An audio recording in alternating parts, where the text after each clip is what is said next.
Welcome to Canada's podcast, the number one podcast for entrepreneurs by entrepreneurs.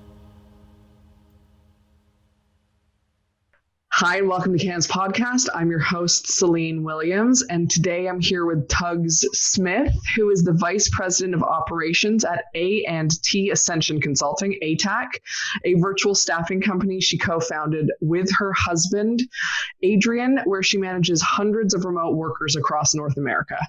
Having successfully led virtual teams for over 10 years, she is passionate about the opportunities that remote work provides to individuals, rural communities, and evolving businesses. As a mother of 5 children, Tugs fully appreciates the challenge of balancing work and family. Thank you for joining us today. Thank you very much for having me. It is a pleasure. First of all, 5 children. That's impressive. I don't even know how you balance work and family, so I definitely want to hear about that. But before we get into that, I would love to hear a little bit about your journey as an entrepreneur. I think that the fact that you run a business with your husband is an interesting story in and of itself, let alone how you got to this point. Okay, well, as a young girl growing up, my mom, my grandma were my first examples of entrepreneurship. My grandma ran restaurants, small stores. I'm originally from Jamaica. My mom sold things in the markets. She would go to other islands and do buying and selling, things like that. So it was a natural journey for me, but it wasn't automatic. When I left school, I went into corporate Canada. I gathered a lot of experience. I met a lot of mentors. And then approximately 10 years ago, my husband and I were working from home with another company. And we said, you know what, hold on, let's try to do this. Or he said, let's try to do this. And I said, no, because I was 8 months pregnant at the time. And that's not the time to start a business. But we did it. We jumped in head first. We learned a lot. We made a lot of mistakes. And that brought us to where we are right now. And at that time, working from home was a crazy phenomenon. Like, working from home, how can people work from home? No one understood it. It wasn't like right now in this dealing with a pandemic where everyone's from home. So we had to fight through those challenges and also ensuring that people understood that our industry is legitimate. What we do is legitimate. So that's how my entrepreneurial journey started. So I appreciate what you're saying about working from home, because my first experience working from home was on a remote team, which we called telecommuting. Yes. And it was I remember that. 17, I think it was almost 18 years ago now. And my team was all over the place in Canada, and we telecommuted. And I talk about this a lot, but the technology we have now is a godsend compared to what we were doing back then. I know. So I'm curious what you have seen change inside of remote work, and from your experience, because you've done it a long time and you run a company that operates in that capacity. And then what lessons you've learned from being a remote worker as long as you've been, because things have changed dramatically. In terms of technology, there have been so many great software companies and technology companies that have just come along and just evolved everything, bringing things into the cloud. As simple as that is, that just makes it possible for people to telecommute and work from anywhere. So the technology, just you get used to something today. Tomorrow there's something newer and better. So all these great minds, it's like a great challenge for folks that are working in technology, and I really appreciate that. One lesson that I've learned, and we learned actually early on in working from home, is the morale of your team matters. It's not like an office where you can run around and have a contest, because our folks do customer service and sales. The morale of your team matters. When my husband and I first started working from home, because we were a little outside of Toronto, and we would be spending hours on the Highway 401 after picking kids up from daycare. And we took a good look at our quality of life. This is not the quality of life that we want. We want something more. So that drove us to working from home, doing other things like that, and then eventually starting our business. But when we first started working from home, I felt so lonely. I was coming from a corporate call center environment where there's folks always around. There's someone over at the next desk, the next cubicle. You can socialize. There was none of that. And the environment that I was working in, we were all separated. You were all in your own silo. There was no communication. There was no morale building. And when we started ATAC, our number one goal was to make sure that we always maintain morale. We always focus on everyone's mental health, check in. We do contests for folks to post pictures of themselves doing their hobby, just simple things like that to bring the team in. So working from home, most important thing, morale matters because people matter. If your people are not happy, it's going to affect the productivity. Your company's not going to be successful. So you have to invest in your number one thing, which is your people. You are speaking my language. I am 100% on board with that. I do a lot of work in culture, and I talk to organizations about culture. And during this pandemic, working remotely and maintaining that culture, that morale to what you're talking about has been a challenge. Do you have any ways that you have found, I know you mentioned like contests and posting pictures, but are there any sort of consistent things that you have found outside of those one-offs that help to maintain it in an ongoing manner when people are working from home and especially right now where a lot of people are working from home, not by choice? Yeah. Well, early on, we would try to have team huddles and team meetings and get everyone into an online webinar setting, an online meeting similar to this. But we're working with folks that are all across the country, different time zones. Sometimes we wouldn't get as much attendance as we wanted. So I started in about 2019 or the late end of 2018, recording videos, just a simple message to the team. If we were rolling something new out, or if we just wanted to say, hi, ATAC's here. Remember that you can come in. We have a sort of online water cooler where we have everyone come in and chat and post pictures. So I do a lot of video because emails, they get redundant and people can avoid them. And who wants to constantly be getting bombarded by email? So I try my hardest. I do a lot of videos to my team so they can see me. They can hear the passion in my voice. They can hear and understand. They don't have to try to interpret from my words because it's all. Some people will see your tone and understand it. Other people will be like, oh, she's just trying to be pushy. So I do a lot of videos. And then in terms of our online water cooler system, as we call it, we use an internal chat system. We have different teams depending on what program you're working on or what department you're in. But then we just have one large room where, as I said, we run contests. The other day, we asked everybody, what's your favorite movie and what's the last movie you've seen? And the chat room was just a buzz because people could just be themselves. They could just be comfortable. People were posting pictures of their kids, having movie night, things like that. And that, I really enjoy that. And I feel those are the things that help to build corporate culture. I think that's really helpful. Thank you for sharing some of those. I think it's always, in my opinion, when I get a chance to talk to someone who actually has the experience with running remote teams and what works and what they've found work, I always like to ask what their experience has been, because there's a lot of people who theorize this should work, this should be the thing that, and then you don't, if it's not in practice, you don't know. So I appreciate you sharing that.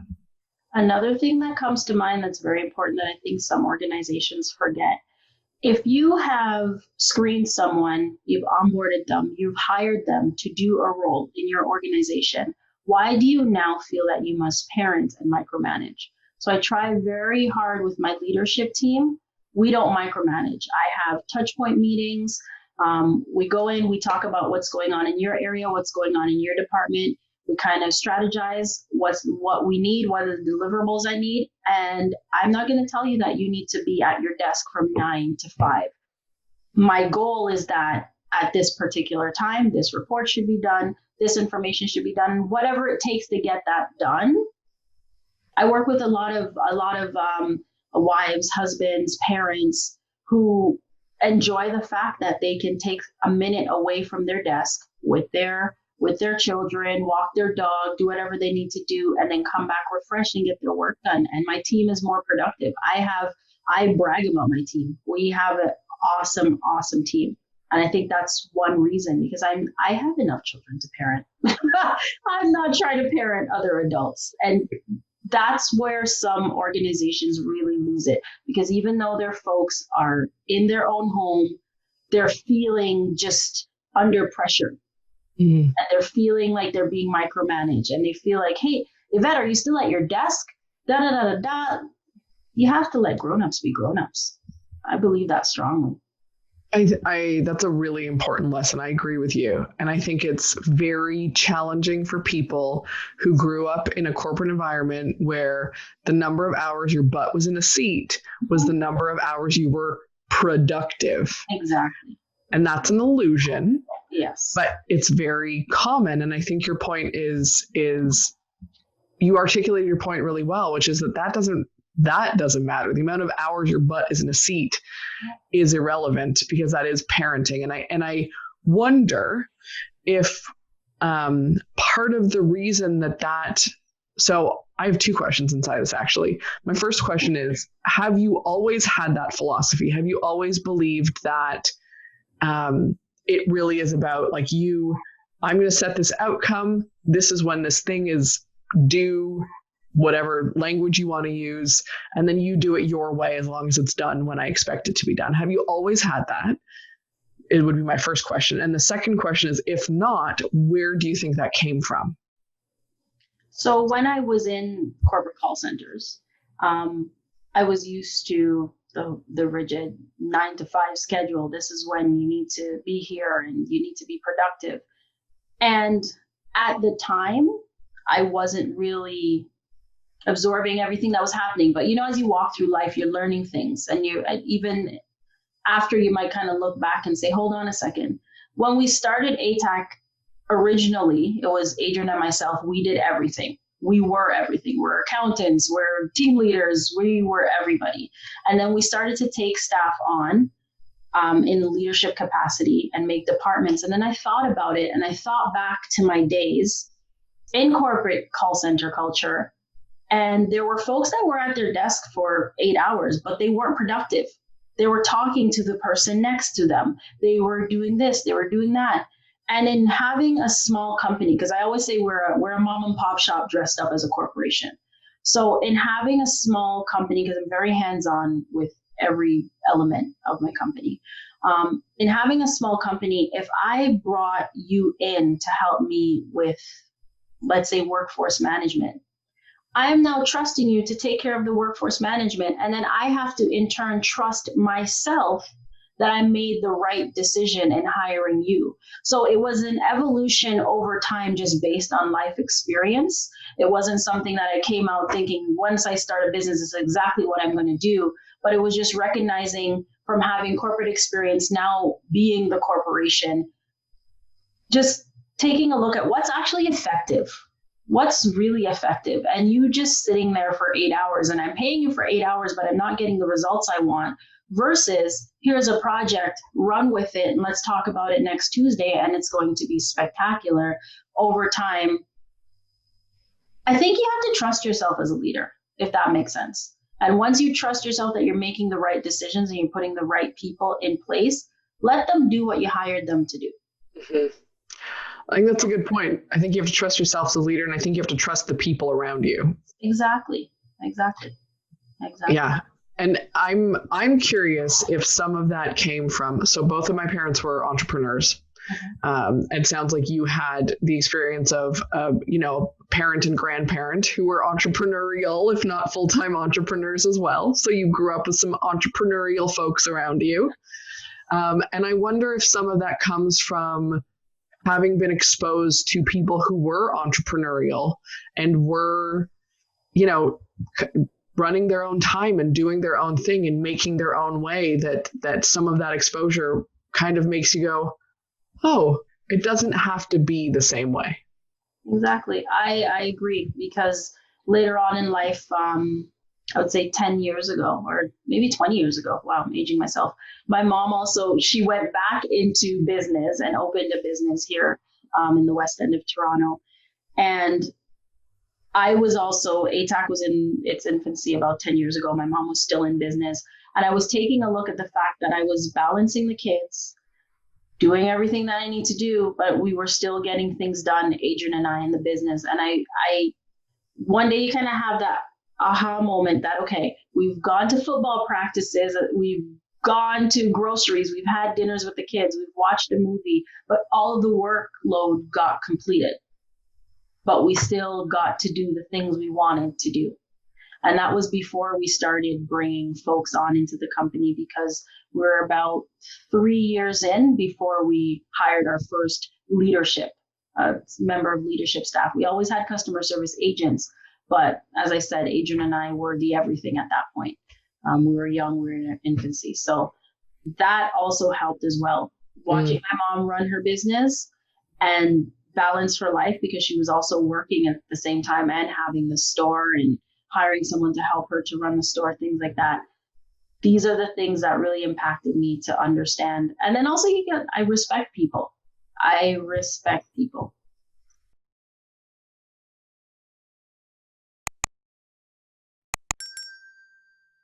I mean, that in and of itself is sometimes feels exceptional when it comes to leaders in the corporate world. So I appreciate that. Yeah.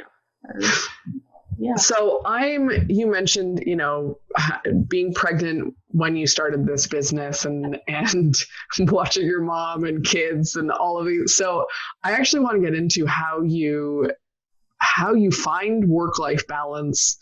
5 children is a few children. That can make for some busy schedules, I would imagine. And you have other family here, right? It's not like your husband and your children are the only family. There's other things to balance and find. So how do you find that balance? What does that look like for you personally? And how do you find it?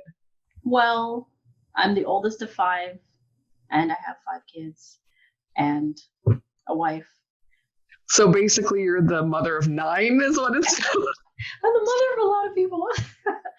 So I try my very hardest, and I say try because it's a work in progress. And I'm not going to say that every day is perfect and I'm perfectly balanced and I hit everything out of the park and do everything I should. But I try very hard to be present in the moment that I'm in. So while the kids are at school and I'm home and I'm working, I'm present. And when they're here, I try to be present doing mom duties. That door leads out to the rest of the home. When I'm here, I'm at work. I set a lot of alarms. I have a lot of alarms because you could get lost for hours in work. I said, my husband laughs at me. He says, you have an alarm for everything. I do. I try to hold myself accountable and I try to make sure that I get check-ins. And then also with the little ones, I try to make time for each individual. We do a lot of group things as well, but I try to make time, even if it's just 10 minutes in every day for each person. Some days it's hard. Some days we get a new project or we're onboarding a new client, but I hold myself accountable and I make sure that whatever habits I'm forming right now for this week, because I have to get everything done and I'm in the office, it's not permanent. It's for right now. And I actually hold myself accountable with my family by telling my kids, I have a new client. This is what's happening. And by Tuesday, I should be done and we can go and have ice cream. So a part of the balance is also being honest with yourself and holding yourself accountable, because you're not always going to be balanced. I won't even say that I'm always balanced, because it won't. There's sometimes when there's mom times, like you recognize with your kids that, you know what, you need to park everything. And that particular little one, like my son, I need to go and have a chat with him or play video games with him and see where he is, especially right now during this pandemic. So the balance, try your best. Yeah. I think that's important for people to remember, that there's no one right way that it needs to look. And I often talk about work-life integration rather than work-life balance, only because in my experience has been sometimes when you say balance, people want you to tell them what that has to be, because there is a balance, as opposed to if whatever work-life integration is for you, it feels more personal. Yes, exactly. Exactly. I will not. Sometimes when I see other people sort of portraying this idea of work-life balance, and like, that is not true. There are times when like at the end of December, when I just take time off, and I usually audit. I audit my business every year. I kind of take it apart in December. I audit my business, and then I rest for a week or two or whatever that needs to be. I also do that in the summer as well. And I just check out, and I'm okay with it. I'm proud of it. At first, I was kind of thinking, this is not the best thing for me to do. But again, it's the trust. I trust my business partner that things are going to get done. I trust the folks that I've hired in certain positions, that they understand the objective of the business. They understand what we're all working towards, and they'll maintain that while I check out for a little bit. So people need to acknowledge the fact that sometimes you need to take a break. Balance doesn't mean you do everything perfectly all the time. It's accountability to yourself. That's what I believe balance is. Amen. Yeah, I love that. So ATAC is 10-ish years old, is that right? In March of 2021, we'll be 10 years old. So happy early birthday, anniversary, whatever you want to call it. In the last 10 years, what have been the biggest challenges that you've faced, either as a leader or as a business, which, either one there's lessons in, but what have been your biggest challenges? Biggest challenges, there have been so many. Early on, I would say year 3, we had a very big contract through a partner firm that we partnered up with, and they lost that contract. And it was it almost felt like we had put all of our eggs into that basket, because this is a big contract, a lot of revenues being generated. And we were focusing so much on making sure that everything was perfect with it. And they lost that contract, and which in turn we lost the contract because we were the subcontractor. And we had to do a lot of reality checking. It was devastating. We were also about 8 months out of buying a new home, where we had planned out that we would have this amount of revenue. We would have all of these things in place. Everything, it was perfect. And then the rug got pulled out. So I learned that you need to diversify. Even if you sell pens, sell more than one kind of pen. You need to diversify in business. You need to always have your eye on the next thing. I try, when we have a client or a project, we focus on making sure we do that well, we deliver. However, you always have to make sure there's something in your pipeline. You always have to be evolving. And when I said that in December, I always audit ATAC. I do that. I take it apart. I don't think that everything's going well and it's perfect now. I take it apart. I pick it apart from every direction, make my tweaks and improvement, take a break, and come back refreshed for the following quarter. So that was one of the biggest lessons we learned. And I'm glad that we learned that early on. I'm really glad that we learned that early on, because it's very easy to get comfortable and to get cozy and everything's working and this is so awesome. You have to always, and being an immigrant in Canada, I immigrated to Canada when I was 8 years old. I know what it's like to build here. So I brought that into my business as well, that you always have to be building and you always have to be looking for the next thing. With that loss coupled together, diversify. Well, I'm really curious. I mean, yes, and I agree. And I'm really curious how much of that immigrant experience and learning to build in Canada and, starting new, you and your mom starting new in Canada, how much of that is part of the reason that you do something that so few entrepreneurs and business owners do, which is pull apart your business every December instead of doubling down on what worked in the past, which is what most entrepreneurs and organizations, corporate does it too. Like, it's not even entrepreneurs, but most people, they're like, oh, this thing worked.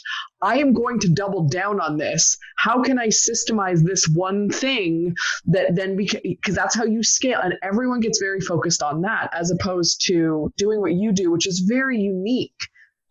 Thank you. Well, coming to Canada at 8 years old, being an immigrant here, as you said, just myself and my mom, and building from absolute scratch is everything. It's woven into my identity. It's in the way that I run my business and the way that I respect everyone. Being an immigrant, you kind of learn that unfortunately some folks will look at you and you are your situation. You're not a human. You're a Jamaican, or you're a newcomer, or you're not you. So I try very hard to make sure that my team, they don't lose their identity being a part of our team. I actually welcome that. I want that. I want to know where you're from, and I want you to bring your input. And I know I'm kind of going off of the question a little bit. Oh, do it. That foundation for me, it's everything in the way I do everything. So, yeah, in business. I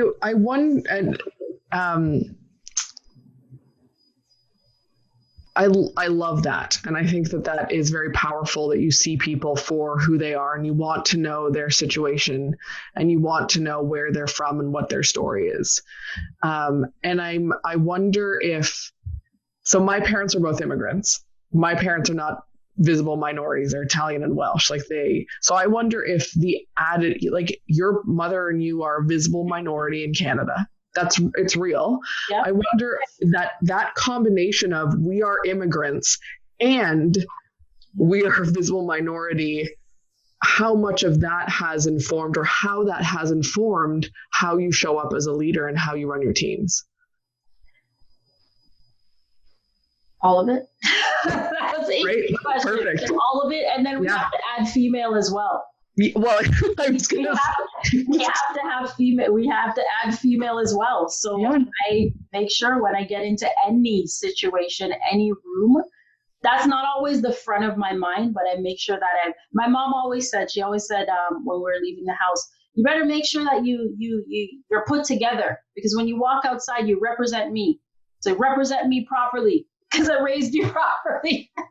So your mom and my mom would have gotten along very well. I'm just saying. So definitely, it's everything. I know what some people see, people who don't know me, or what their perceptions are, but I make sure I walk with my head held high, and I make sure that I give the same respect to everyone on my team, because I understand that we're not just all our situation, we're not all our location, we're all human beings, right? So that really, really, really has been a strong influencer on how I run my business, because I work with a team of men and women across North America, the majority of them being in Canada. And they're all from different walks of life. I had a goat farmer on my team. Like, it was so awesome. She would share pictures of amazing. Yeah, she would share pictures of like newborn baby goats and puppies on her farm. Like, it was so neat. But these are the people that add to our corporate culture and I've had folks come back to us that have gone out into the world because they want to, get a full-time job out in the world, dress up, put makeup on, and they come back and they say, you know what, this family environment that you have, it's real. And I miss it a lot. If you have anything part-time, let me know. Like, definitely. So that's a part of everything I do. I would imagine that it makes you that much more empathetic and understanding as a leader to have grown up as a woman, as an immigrant. These are, I think a lot of people think of them as adversities, and I'm air quoting that because I don't think they are. I think our adversities are almost always our strengths in the end, but for other people, it can seem that way. And it sounds to me like your strengths are really what helps you be the leader, helps you run the company that you run. Because I never make excuses. My mom would never, she didn't raise us to make excuses or use our situation as crutches or whatever that would be. If you are having a bad day, that's not your employer's, not that it's not their business, but you're not going to go in and be toxic and take everybody down with you. Or I'm having a bad day, everybody know. My mom always sort of raised us to be strong. Put on your smile. It doesn't matter. Other people's opinion of you is none of your business. You be your best you go out there into the world. So I think you be your best you is advice that everyone should hear growing up, and most people do not. Just be your best you. Don't use your excuses, because of course, I know I'm visible minority. No, I'm female. I know I'm female. I know I'm an immigrant to this country, but all of these things are they're a part of my foundation. Yes. And they're not my definition. And some Absolutely. people, they kind of do use that as, it's adversities, and people are kind of like, oh, but no, I've earned everything that I have, and I'm very proud, very, very proud. And I respect everyone who's around me and on my team, because they also have their own stories. Absolutely. And I think what you said around those things are really your foundation. Mm-hmm. And that's why I air quoted adversity, right? Because I don't think they're adversities. A lot of people you hear that rhetoric. Yes. But I think what you said around foundation, that's really the key. These are your foundational elements. Yes. This is where you're starting from. These are the things that are core to your identity and true to who you are. And they are not excuses. I get to start from this pedestal. Exactly. So I want to be mindful of time. But I do want to ask, so I have one last question I'm going to ask at the very end, but before we get to that, which is because that's a little bit more fun, is there anything, most of our listeners are entrepreneurs, most of our viewers are entrepreneurs or aspiring entrepreneurs potentially. Is there any advice that you would give someone who is looking to start a business or running a business from your experience, especially transitioning from a corporate environment to an entrepreneur environment? Because there are differences, and running a business is really different than being in a business. So is there any advice that you would have based on your experience that you would want to share? Do your research. Research is key. Understand what you're getting into, and not just for face value. Do your research. If you can find a mentor, and this does not have to be an official type of relationship. This could be just someone you trust and you value their opinion and you think that they're going to be honest with you. Find a mentor who, it would be great if they have that industry knowledge, but if they're also just a professional or they run a business, find a mentor, do your research, and then believe in your idea. Believe in your idea and put yourself into it, and understand that a lot of your first 2,000 or 5,000 hours are going to be unpaid, depending on the business you're in. Yeah. But ask yourself, do I want to wake up every morning and be thinking about, let's say you're selling cardboard boxes. Do I want to be thinking about cardboard boxes every morning? Does this ignite some sort of passion within me? You have to love what you're doing. Because once you love what you're doing, it doesn't matter how many hours a day you're doing it. You'll start working and kind of be like, oh my gosh, it's midnight. I guess I should go to bed. So find your passion, do research, and try to find a mentor or find a peer group of other professionals that you can lean on. And don't look for yes people. The worst thing that can happen to an entrepreneur is a yes person that says, yes, you should definitely do that. I think you should make that investment. You want somebody that's going to challenge you or challenge you to think before you do something, or give you good ideas that you can build on. So surrounding yourself with the right people, I guess, would be one of my things. Either a mentor, peer group, and research, and love what you do. I think that is beautiful advice. And, I hate the rhetoric that we have around like a self-made man or woman, right? Yep. Self-made. Nobody is self-made. We are all community made. And, there's a guy here in Toronto who runs a podcast called Community Made because he believes in a version of that. But really, it is about community. You're not in this by yourself. And I think that's a great reminder for entrepreneurs that the people around you matter. Exactly. They do. And there's no such thing. I have great mentors in my life. I have a couple of people who are my mentors that don't know they're my mentors, but I know I can pick up the phone and call and just discuss something, and they'll give me great feedback, great advice. And they'll sometimes say, yeah, that's a great idea. Or they'll say, you know what, let's take that one. Let's workshop that and talk about it again. And I appreciate that. That's what I need, right? I don't need people to just say yes. So. Yeah, I love that.